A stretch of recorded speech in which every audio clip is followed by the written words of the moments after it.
मेरे प्यारे दोस्त, आप लोगों का मास्टर स्टूडियो में स्वागत है। तो आज आप लोग को बताते हैं अपक्रिया, और वो अपक्रिया विस्थापन की अपक्रिया है। तो क्वेश्चन दिया हुआ है कि पहले हम अपक्रिया करा देते हैं, इसके बाद तब उसका परिभाषा बताते हैं। दिया है कि Fe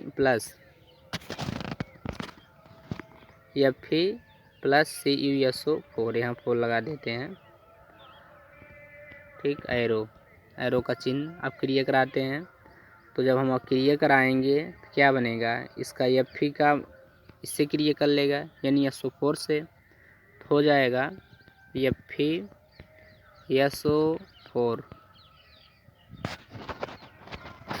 ठीक, FeSO4 हो जाएगा।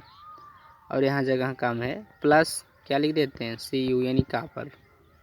तो जब हम Fe प्लस SO4, यानी Fe आपका लोहा है और CuSO4 है। CuSO4 क्या है, कापर सल्फेट है।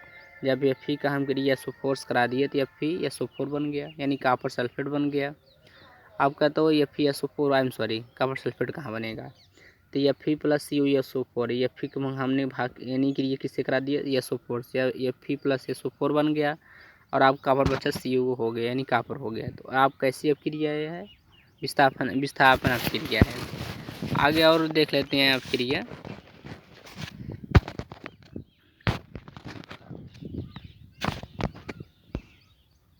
इसका परिभाषा देख लेते हैं दोस्तों। इस अपक्रिया में लोहे ने दूसरे तत्व कापर को कापर सल्फेट के विलयन से विस्थापित कर दिया या हटा दिया। इस अपक्रिया को विस्थापन कहते हैं। अब आप समझ गए होंगे कि विस्थापन किसे कहते हैं। यदि कोई भी हम क्रिया कराते हैं तो जब भी हम एक तत्व दूसरे तत्व से क्रिया कराते हैं तो अब विस्थापन करते हुए उस क्रिया को कुछ न कुछ पदार्थ को अलग कर देता है, उसको हम क्या कहते हैं, विस्थापन कहते हैं। मैंने ये आपको फिर एक और रिएक्शन करा देते हैं। Zn कहने का मतलब जिंक के है, प्लस CuSO4 कापर सल्फेट। ठीक, जब क्रिया कराते हैं तो जिंक का आपका SO4 से क्रिया कर लेगा, यानी जिंक ZnSO4 प्लस Cu। ठीक, तो आपके समझ में आ गया होगा दोस्तों कि कैसी क्रिया है, विस्थापन क्रिया है। ठीक, बहुत एक क्वेश्चन पूछता है कि आप बताइए कि विस्थापन क्रिया किसे कहते हैं, इसका एक उदाहरण देते हुए समझाइए। तो विस्थापन क्रिया का आंसर आप दे सकते हैं, मैंने आपको परिभाषा बता दी है, अब कोई दिक्कत होगा नहीं।